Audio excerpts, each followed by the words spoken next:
Hi, my name is Jay, and I make finance videos, and this is the third part of a three-part series, and the final part looking at a do-it-yourself will template that you can find on financesdoneright.com. If you haven't checked out the previous two videos, I would highly recommend it, as they will go through the actual content and actually making the data that actually goes into your will, and it's very important. There's a lot of really good information there. Now let's actually go and look at the will that is printed out. And so pretty basic information, date of creation. The first sentence is just identifying this will as yours and the information that does that with the address and city and all of that. The second sentence revokes all previous wills. So essentially what this will do is this makes sure that this is your most current will and this is what will be used if you were to pass away. If a new will was made, say Tuesday, July 3rd, then you would see this would revoke this will here. So this statement just revokes all previous wills made by you to make this the most current. This is your appointing of your executor.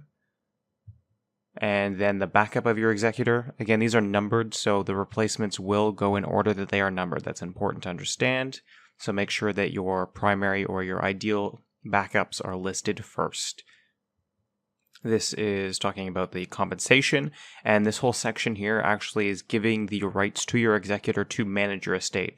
So it's a lot of different things that come along with that to pay all debts, taxes, things along those lines, legal action if they necessarily have to go to court to manage your estate. Hopefully not, but sometimes you do. Invest and sell various assets, investments. It's really important that you're choosing someone who's very responsible to be your executor because they do manage your entire estate, including investments and various other things. It is incredibly important you are choosing responsible individuals to do this and that they know what kind of work is going to be involved in it. So you can read through that section, but it is essentially detailing the various powers that your executor has in your state, as well as the specific state, provincial, or territorial law that comes along with that. So they don't actually have to apply to the court. They can just use whatever is applicable in your region. This is a list of family members who will be referenced as beneficiaries. Again, it's really important to list all immediate family members here, even if they're not going to be listed in your will.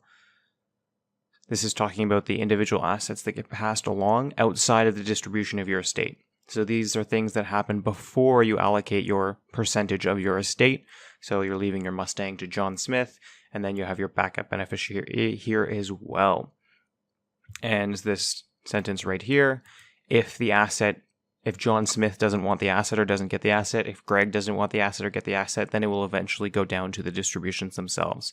So that's what that line does. It makes sure everything is allocated at some point, and that's really important so that there's nothing sort of left in the estate lying around. Estate distributions, this is where you're actually giving out the percentage of your estate to individuals. And all of this happens after taxes, debts, and specific assets have been paid out. So if you have debts, if you have taxes, they have to be paid first before any distributions happen. So this all happens after that. 85% going to John Smith, 0% Greg Willard, and this is where your final requests and words will be listed. You have your guardians here, pretty straightforward. Primary choice listed first. Any backups will be in order, so make sure your primary choice is listed first and subsequent order goes in matters. Trust, it wasn't listed. This is your trust individual and talks about the trust structure that you chose. I wish it to be cremated, so your funeral requests, pretty straightforward. And this will list any debts that you decide to forgive if you have any within your estate. Now we get into the clauses. Residue clause. If you watched the last video, we talked about this a little bit before, but essentially if there's any assets left over after all of the distributions, after all items have been allocated, your residue clause covers that to make sure that somebody is receiving it. So it's basically if anything is left over after everything else, it would all go to Johnny Cash in this instance, and a lot of people, as I mentioned in the previous video, it will do it, say, distributed equally between all my children, or something along those lines, but it ensures that all of your estate is eventually allocated to somebody. And then a backup one is there as well, so if Johnny Cash is, for whatever reason, not available to receive it, then it goes to the Heart and Stroke Foundation. Your backup residual clause is very often a charity, just because all other potential beneficiaries are typically exhausted at this point. Not super necessary to include this, but it's a good idea. It adds a little bit of security to your will. Your omittance clause, this little line here is so that so as I mentioned before, you have to list all of your immediate family members as beneficiaries, even if you're not giving them any money. And that's because of this omittance clause. In the past, people have successfully argued that if they're not listed in the will anywhere, that they were forgotten, even if it was very intentional that they were left out of the will. And that's what this clause means. If someone was omitted from receiving any money, but they were listed in this will, there's a reason for it. And they were intentionally left out. That's what that clause is for. Survival clause. This is meant to be so that, let's say, unfortunately, you and your spouse get into a car accident and they pass away immediately and you pass away 3 days later. What this does is that instead of your whole will having to be processed and money given to them, even though you only outlive them by 3 days or vice versa, it is a 30-day period. So it just protects against situations where you and your spouse basically pass away together, but there's maybe a day or two between. And if this clause is not here, you would have to go through the whole process of giving the money to that individual and then subsequently doing the rest of it. It just simplifies things by having that clause there in case you and spouse or beneficiary pass away in a very short period of time together. Insufficient estate clause. This is so that if there's not money in your estate, the executor has the right to sell specific assets to cover that. So let's say you have a bunch of back taxes and debt. Well, the executor, and if the executor needs to sell things like the home, a car, or something like that, they have the right to do that if you do not have enough liquid cash to pay off all your debts and other obligations. No contest clause. This is meant to help reduce the risk of your will being contested in court.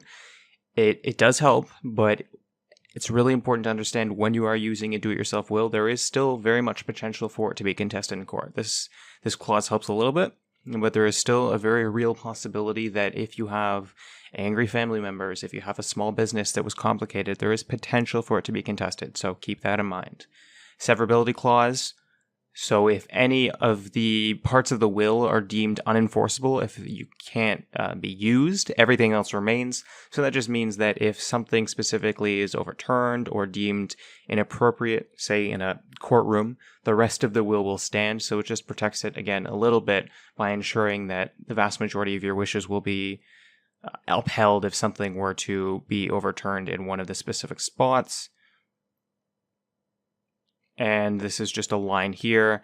If your first residue clause doesn't pan out, if the second one doesn't pan out, then it is distributed based on state law.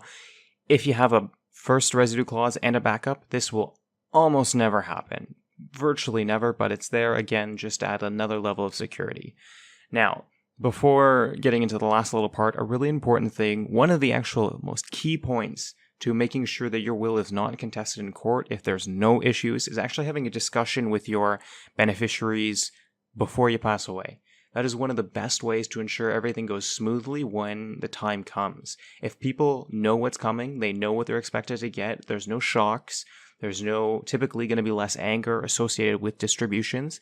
It is a really good idea to talk with your spouse, talk with your children, talk with your primary beneficiaries before you pass away about what you're planning to leave them. Have discussions, make sure everything is comfortable, and you will greatly reduce the risk of your will ever being contested. Have discussions, be open. It can be a hard conversation. A lot of people probably like to put off because you are talking about death, but it has the potential to save so many headaches if you have this discussion with your primary beneficiaries, and it's one of the best ways to protect yourself. So I would highly recommend you do that. Now, there's a little statement here. It is a very good idea to follow that statement. Do not use anybody as a witness to sign your will who is a beneficiary, or probably even executor. It is a terrible idea.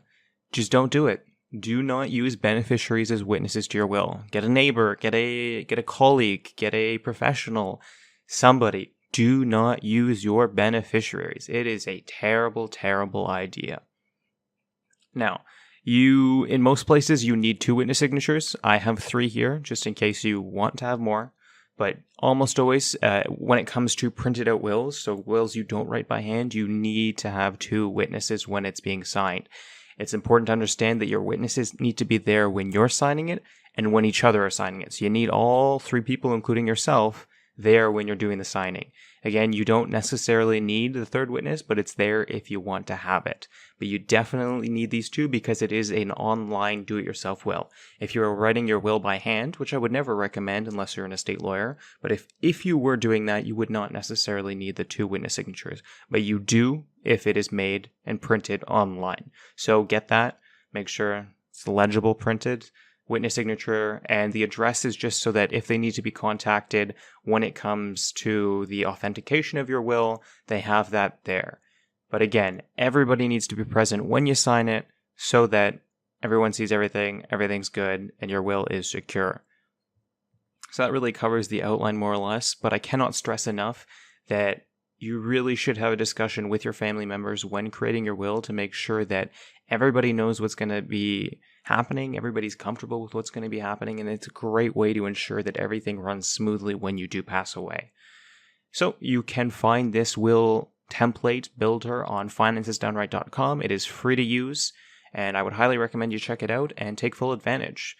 And one last thing, I talked about it in the first video, but the disclaimer, this is present in the first video as well. There are situations where 100% you should not be using a do-it-yourself will. You should be going through an estate lawyer.